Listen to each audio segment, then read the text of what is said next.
Welcome to the virtual talkback of Joyland. I'm Jeremy Lentz, Executive Director of the TNEC International Film Festival, and I'm so glad to welcome you all here to explore our theme of activism, making change. Before we begin, I'd like to say thank you to our major sponsors, Davis Saperstein and Solomon, TNEC Cinemas, Holy Name, Fairleigh Dickinson University, NJPBS, the Township of TNEC, the TNEC Board of Education, the Jewish Standard, and the New Jersey State Council on the Arts, with an extra special thank you to our angels, the Puffin Foundation. This pre-recorded talkback features my conversation with Barbara Khan, a Pakistani-born transgender activist.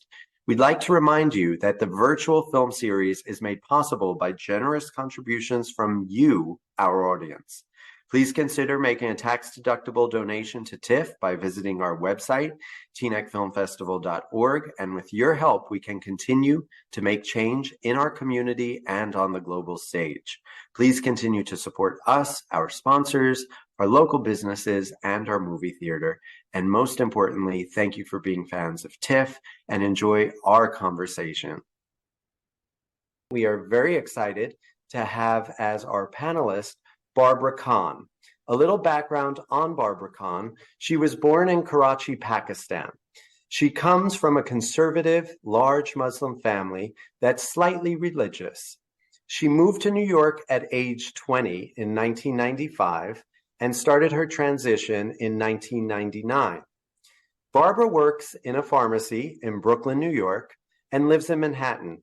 She has a very close-knit group of friends who identify mostly as LGBTQIA representing, and they are her support system and chosen family. Barbara loves to travel, entertain, cook, hang out with friends. Welcome, Barbara Khan.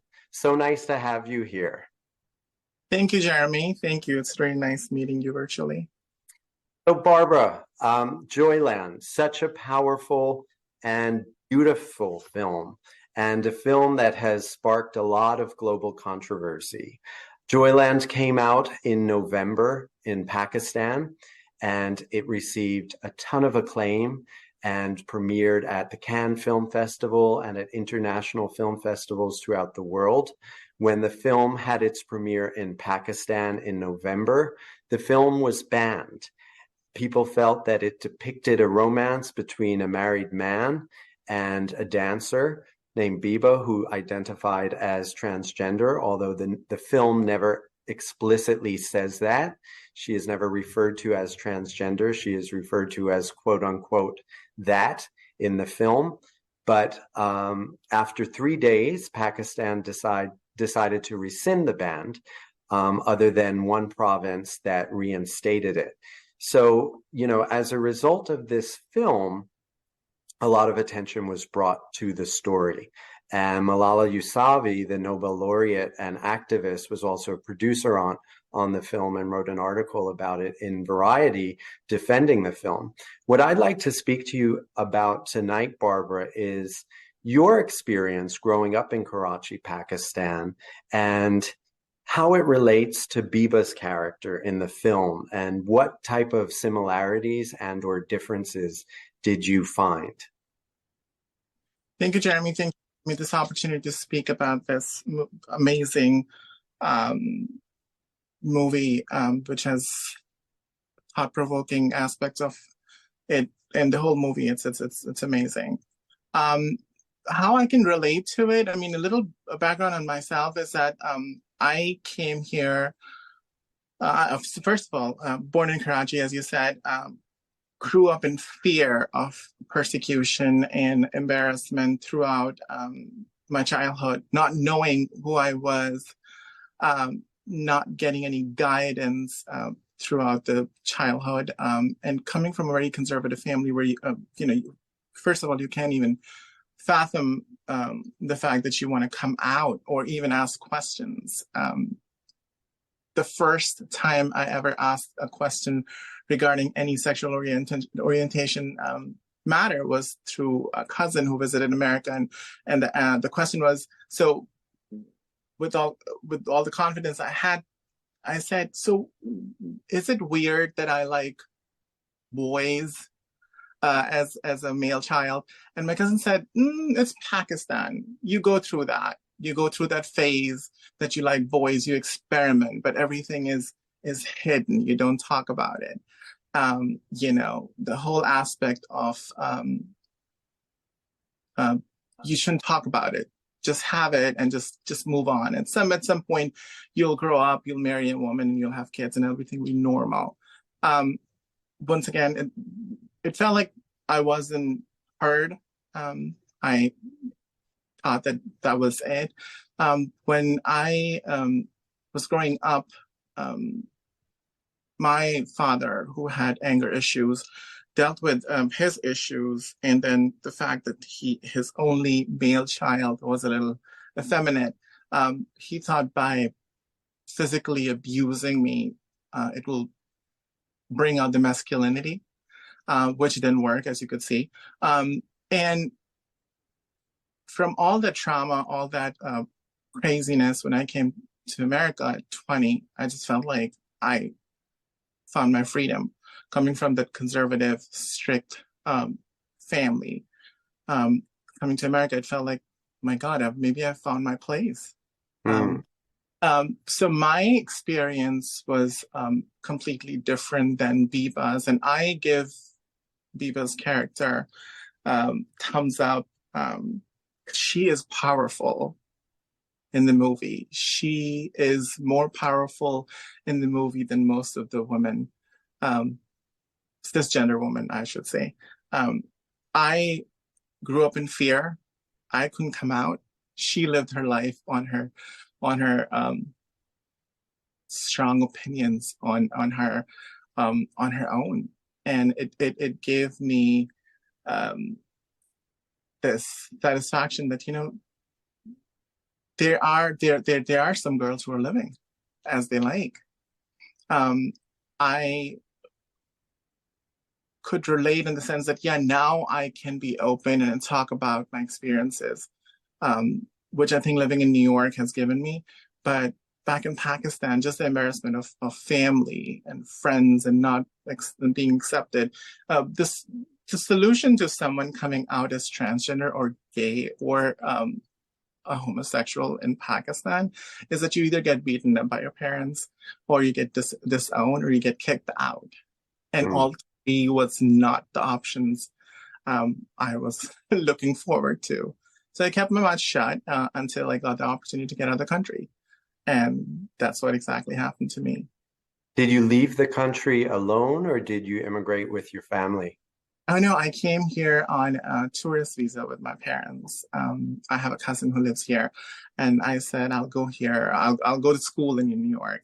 And that's how I came here, to go to school. My parents brought me here, and then they left. That was it. And I decided at that moment I was never going to go back.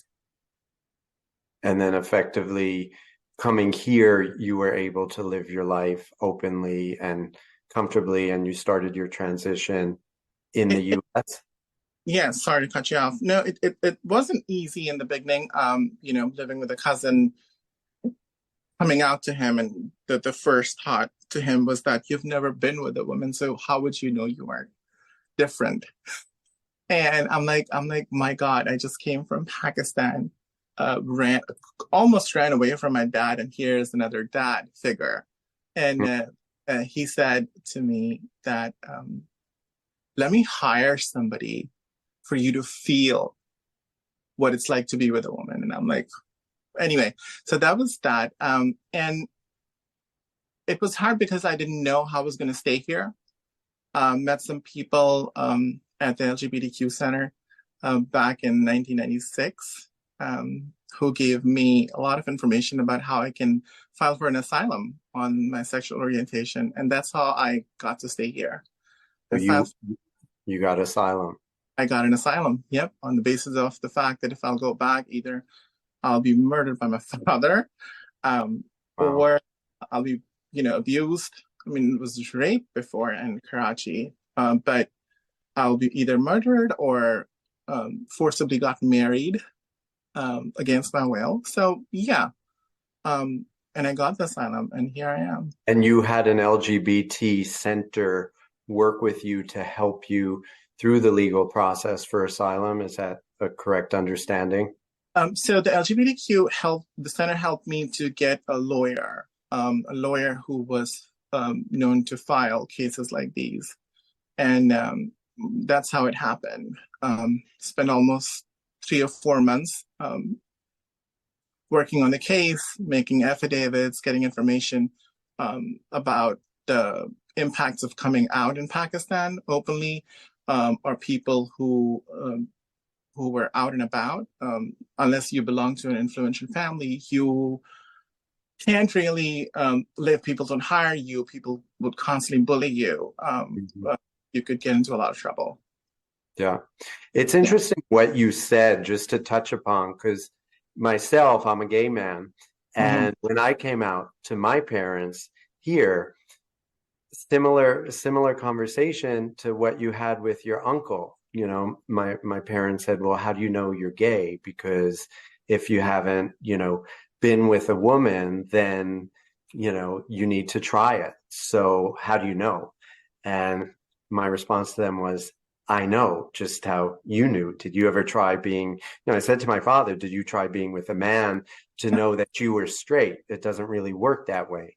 At least it doesn't for me, and I'm sure the same for you. But, a shared kind of similar experience, whether you're, identifying as gay or transgender.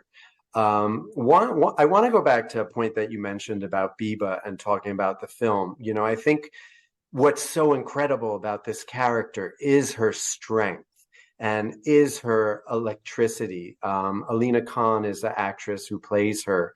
And every moment that she's on scene, you're riveted to her, and the respect that she commands from all of these male dancers, and how when she's, kind of standing up for herself and, she gets into an argument, they all kind of respect her when they're goofing off. And then she walks into the room, they all kind of quiet down. So there is this kind of strength that the woman has. What I want to ask you, and what I find so interesting, is when we approached you about this film, being that, it's an independent film, it's on the film festival circuit, I was really surprised that you knew all about the film and had already seen it. So give me some context to that, how, this film, got to you, while it's still just getting out here in the US, in film festivals and in theatrical distribution. I have a very close-knit friends from the LGBTQ, my LGBTQ chosen family in New York, of course, being that I don't have much of a family here. So every time we are at a movie or something, we're always looking at previews. And one of the previews just came up and it was like a Pakistani movie about she's trans. And of course, then read about it a little, spoke to friends, and this was happening almost 3 or 4 months before it released or it came out. And my thing was that I kept on asking people, when is it coming out? When are we going to go watch it? Where is it going to play? So you don't see a lot of representation, especially from a country like Pakistan. Of course, the movie is not all about a trans girl or trans woman's experience. It's about life in Pakistan, the whole patriarchal society where men are responsible for everything, and men are just showing their masculinity or their power to women, and making all the decisions and making everybody's lives miserable also. So I felt like I need to watch this movie, and I was gathering as many friends I could possibly tell that, this is the movie coming out. You got to go watch it. So I was really excited. I thought it was all about Biba or Alina. So I was a little surprised when I watched it. I usually don't want to read about movies because I feel like I just lose the surprise or the fun of what they're going to bring in. Your judgment of it. Yeah, like a lot of my friends, they love to read what they're getting into. And I'm like, so why are you going to go watch it? I'm weird. So And I was like, what I got from the movie was like, at least somebody gave a transgender woman from Pakistan a voice of power. Yeah. You don't show that. Nobody has ever shown that. Um, if I were to tell my 16-year-old self that I wanted to be a woman in Pakistan, I can't think of the repercussions. And for her to live her life so boldly, I had goosebumps all over that she demanded respect. So So visibility matters, right? And we know that, and we see that. And I think, the significance of this film, particularly for the LGBTQ plus community in Pakistan, for the first time seeing themselves represented on screen, will have major significance. And I think, what's interesting in doing the research on this film, in 2018, Pakistan passed an anti-discrimination law that defined gender identity as, quote, a person's innermost and individual sense of self as male, female, or a blend of both, or neither. So a very, in my opinion, progressive law coming from a Muslim country where homosexuality is typically not accepted and not the norm.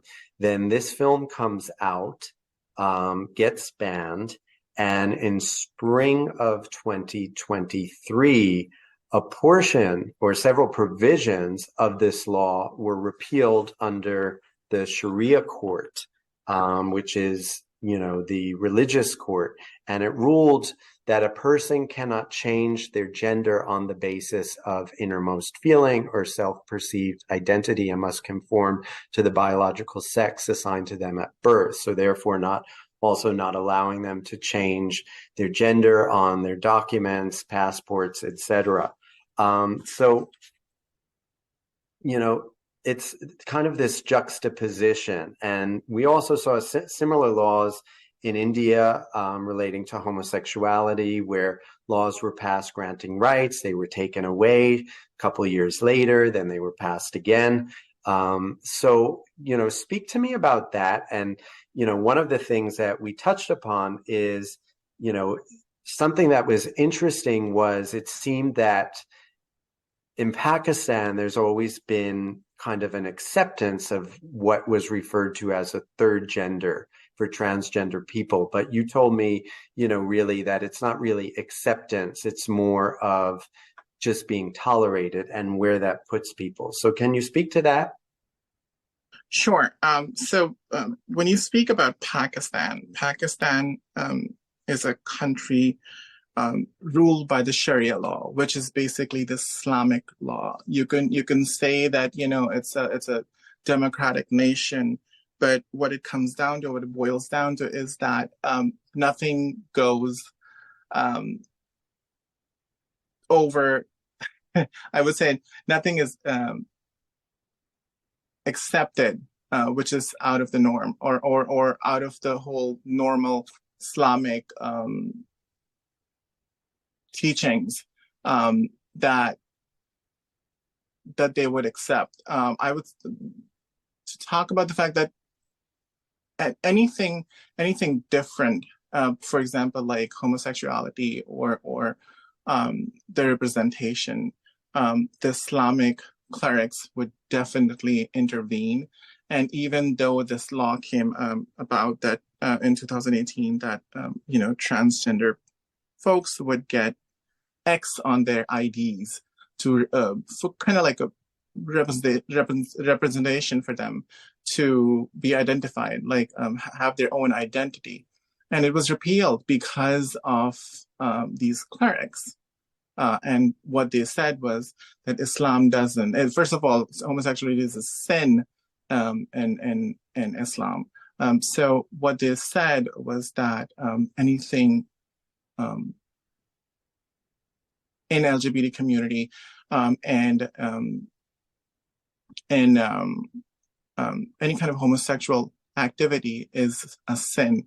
So what they did was they repealed it, and there are a lot of activists who are working towards they work towards it, and I think it's back. What I read this morning was that it's back, where they're issuing those identity cards or IDs where the third gender is recognized, and it's back to recognizing it now, because I know an appeal that the transgender rights consultant group in Pakistan appealed the court's decision, and that they were fairly confident that they would prevail. So what you're saying now is that you believe that they're allowing that. Yeah, what I read was like by September 26th, it came back, and they, celebrated it and all.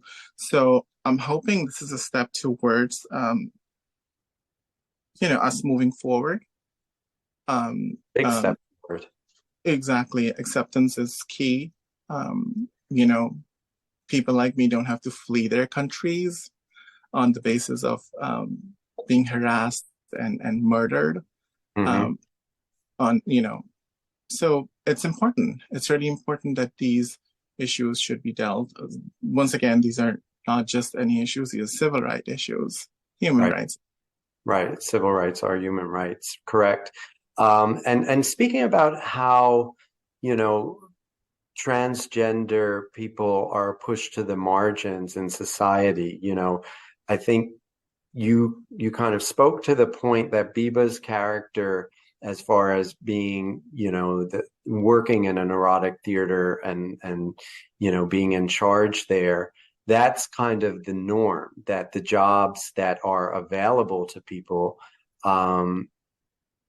as transgender are really relegated to the margins of society because of the kind of position or the place where they're given.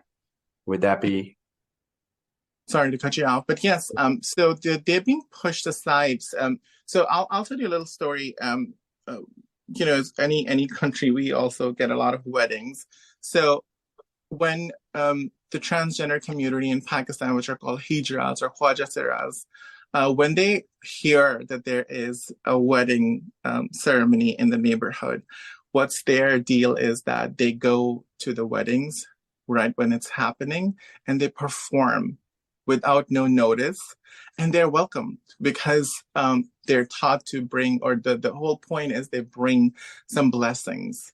That's quote unquote, that's what they say.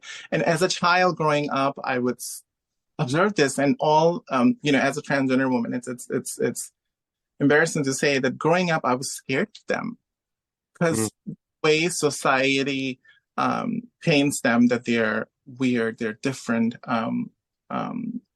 This is something which should not happen. But these are the kind of ways to earn their money. That's what they do. They would dress up in bold colors and amazing clothes, and they would just come and dance and then demand money. And as a child, to even think that, okay, you are you relating to this? Am I in a category of a transgender woman who is going to dance outside in public? And the other thing is, every time we would be in our cars going to school and coming back, there are transgender people begging on the street for money. So there are not a lot of good examples or role models back home. I'm not sure. Now there must be, but back then we didn't. So you really don't get that. You really don't get that acceptance in a society like that. And it's all because of the fact that, you have to follow Islam. And in Islam, any person other than a cisgender man or cisgender woman, same-sex relationships are sinful. So it's sad. It's sad. Very sad.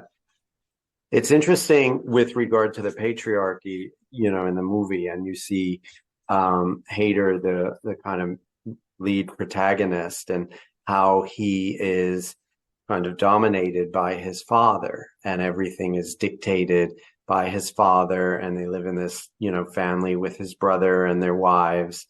And then when he finally gets that job, the impact that it has on his wife, who had the freedom, and then now, she, of course, feels confined. And the ending of the film is also very interesting because it's kind of open-ended, where he walks out, he leaves, and he says in the film, which takes place in Lahore, that he had never been to the sea. And the last film, we see him go to the sea and kind of walk out into the waves. And, for many, it's very ambiguous. Was he committing suicide based on what happened?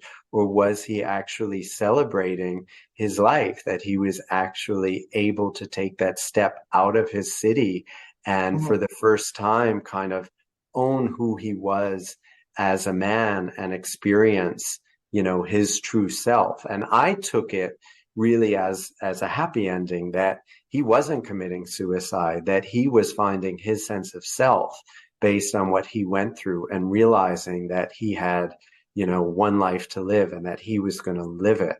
Was that your feeling with regard to the ending of the film?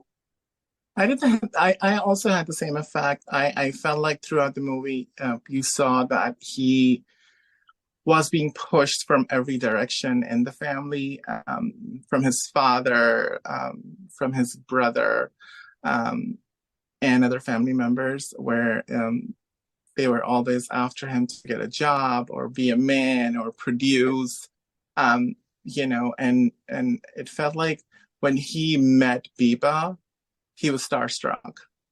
Because as a man, he didn't have the power, but when he met Biba and she felt like she was like a superhero to him, he was like starstruck, and he was in awe of her, saying that, look at this person who's a transgender female, and she is so powerful. She demands respect from the superhero. She was absolutely this superhero. Even when we see him, the scene where the cardboard cutout is being carried on the motorcycle, it's like this woman is an icon and beauty and strength and power, and she kind of channeled that to him, where the first time that I think he felt as a character, he was living, he was really alive. I guess at that moment I felt joy that that she has this effect on him, that he could be himself. Though there's a scene where she keeps telling him, when they were intimate, that this is not what she wanted to do, and I'm like, this happens to trans women around the world, that men listen, but they don't actually hear what's coming out of, or what a trans woman want, as long as they could fetishize, make up their experience, and that's all they think about transgender women. So it just gives me chills that even as a transgender woman in the movie, Biba had so much power to tell him, no, this is my world, this is my life. If I don't want to do something, I'm not going to do it just because you think I'm beautiful. And that's where they kind of like broke up, or said their goodbyes to each other. But it was very important.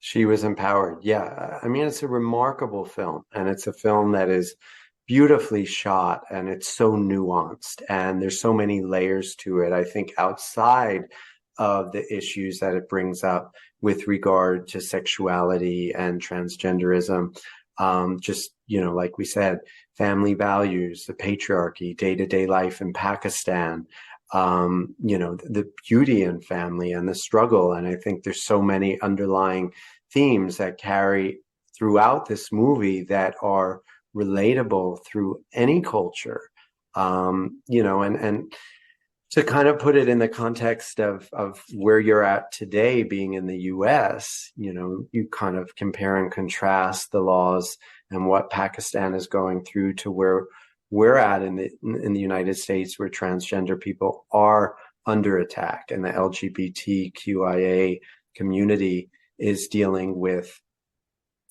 people being killed on the daily, and anti-LGBTQ legislation being pushed at the national level, at state levels, and we're in a constant fight for the protection of our lives and our rights.